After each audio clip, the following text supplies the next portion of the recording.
Hi, in this lesson, we'll take a look at scope and access. As discussed in earlier lessons, it's very important to pay attention to the placement of variables in your program, especially as we continue to add control structures that have different levels of variable access. We previously learned a little bit about variable scope. The placement of a variable within a program affects the scope of the variable, meaning where it can be used and accessed in a program. In this example, the variable outside loop can be used in the entire program because it exists before and outside the for loops that follow. Because the variable outer is initialized in the outer for loop, it can only be used within the brackets of the outer for loop. Because the inner for loop is inside the outer for loop, the variable outer can be used inside the inner for loop. The variable inner can be used only between the brackets that enclose the inner for loop. If the variable inner is used outside the for loop, an error will occur. These different layers of the program each have their own variables and impacts when and where each variable can be used. In this lesson, we'll talk more about variable scope and access in the context of methods, constructors, and classes. Any variable that is defined in a method or constructor is referred to as a local variable. Local variables only exist in the context of the method or constructor they are created in.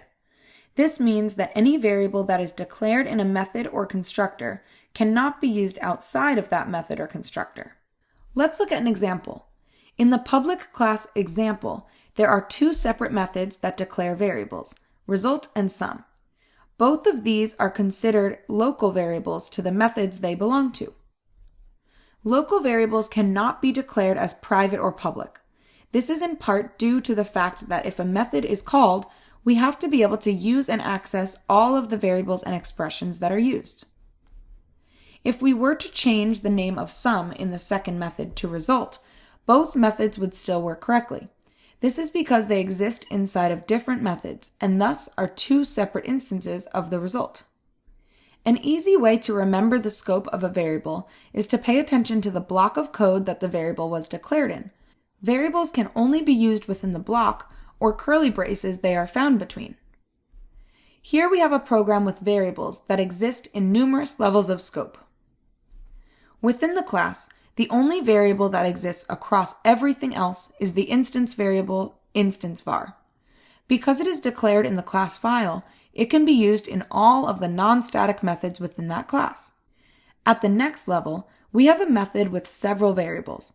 The formal parameter x exists from the beginning of the method, where it is passed, and can be used until the method has been returned to the initial program that called it. The local variable local var exists within the confines of the method add.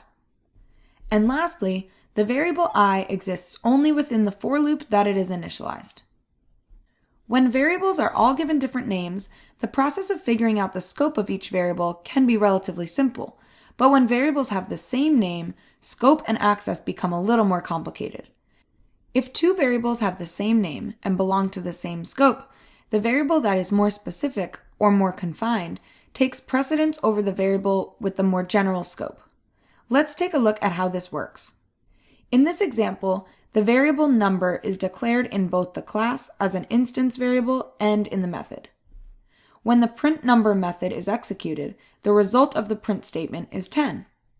This is because the local variable number has the more specific scope. We can think about specificity as the proximity to declaration. In this case, the number that is declared within the method will take precedence over the instance variable that is declared at a greater scope within the program.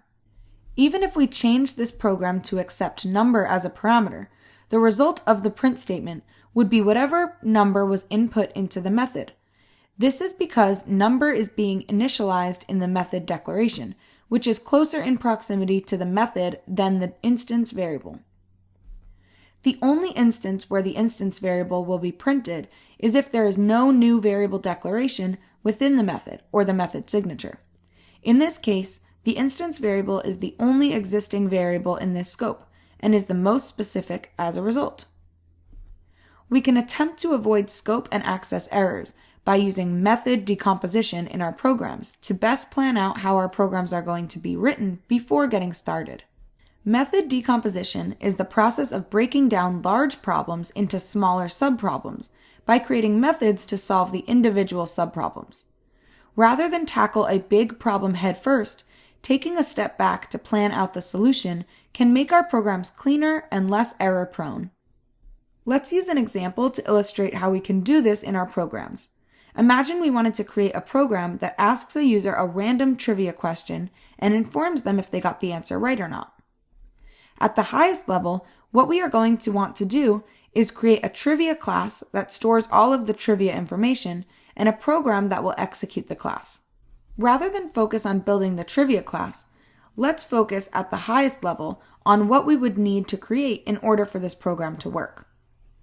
Before we move on, consider for yourself what steps are necessary in order for this program to work. In order to create a program that uses the trivia class, we first need to create a trivia object. Then ask the user a random trivia question, allow the user to respond using Scanner, check if the response matches the answer to the question, and tell the user whether or not they are correct. Now that we've broken the problem up into steps, we can start thinking about how we can actually implement those different steps. Based on the steps we've created, we can create 3 separate functions for the trivia class that will help us give information back to the user. With that information, we can attempt to build a trivia class and incorporate the methods that we think might be necessary. Here's an overview of what we might want to include in the trivia class. Aside from the constructor, we would want to implement the methods needed for the program, as well as determine the attributes of the trivia class. Even without a full implementation of trivia, we can write out this program and fill in the details later in the trivia class. First, we want to create a trivia object. Let's call it game. Next, we can get a question from the trivia class and print it to the console. Using the Scanner class, we can get a user response. Next, using the checkResponse method, we can determine if the response matches the correct answer, and check to see if the answer is correct. As we can see, this larger problem can be broken down into smaller steps, each of which is made up of a specific method. Method decomposition is all about taking large problems and creating subproblems that can be easily solved with individual methods. Here's a look at the trivia class in action. Notice that there is no constructor in the class. This is because we only need the trivia object to store the questions and answers, and the user doesn't need to input any information to the trivia object.